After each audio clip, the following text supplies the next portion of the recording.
يا حبيبي يا شافعي يا رسول الله. ஃபாத்திமா, உன் கஷ்டம் உன் கவலை நீங்குவதற்கு இந்த பிரார்த்தனையை கொண்டு அல்லாஹ்வை அழைத்துக் கொண்டிரு. யா ஹய்யு யா கய்யூம், உயிர் உள்ளவனே நிலையானவனே, அஸ்தகீது பிரஹ்மதிக, உன் அருளை கொண்டு உன்னிடத்திலே பாதுகாவல் தேடுகிறேன்.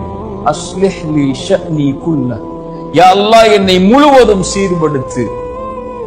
வலா தகில்லி இலா நஃப்ஸி தர்ஃபத ஐன், யா அல்லாஹ் கண் சிமிட்டும் நேரத்திற்கு கூட என்னை ஒப்படைத்து விடாதே. என்னிடத்திலே முழுவதும் என் பொறுப்பை உன்னிடத்திலே வைத்துக்கொள். இந்த அல்லாஹ்வுடைய தூதர் ஸல்லல்லாஹு அலைஹி வஸல்லம் துஆ செய்ய சொன்னார். துஆ அல்லாஹ்விடத்தில் நம்முடைய பிரச்சனைகளை முன்வைக்கும் போது, எடுத்து வைக்கும் போது நம்முடைய கவலைகளை நீக்கும்.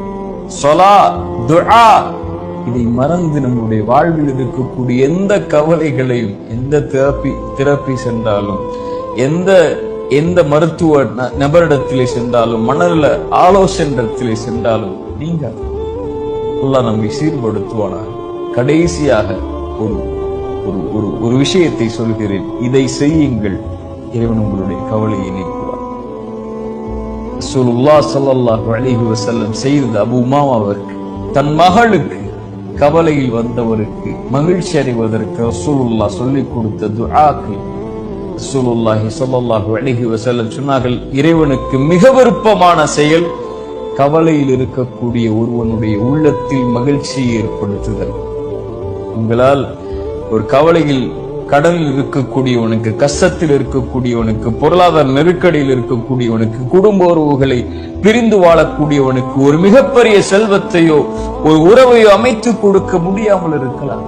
சென்று ஆறுதல் சொல்லுங்கள், அல்லாஹ் இருக்கிறான், அல்லாஹ்வை அழை, அல்லாஹ் உனக்கு இந்த பிரச்சனையை நீக்குவான். ரசூலுல்லாஹ் செய்தார்கள்.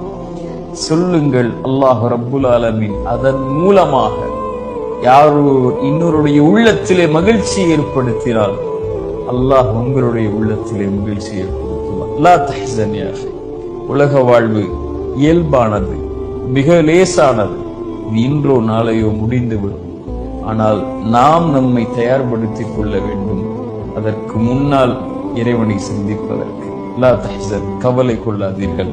يا حبيبي يا شافعي يا رسول الله.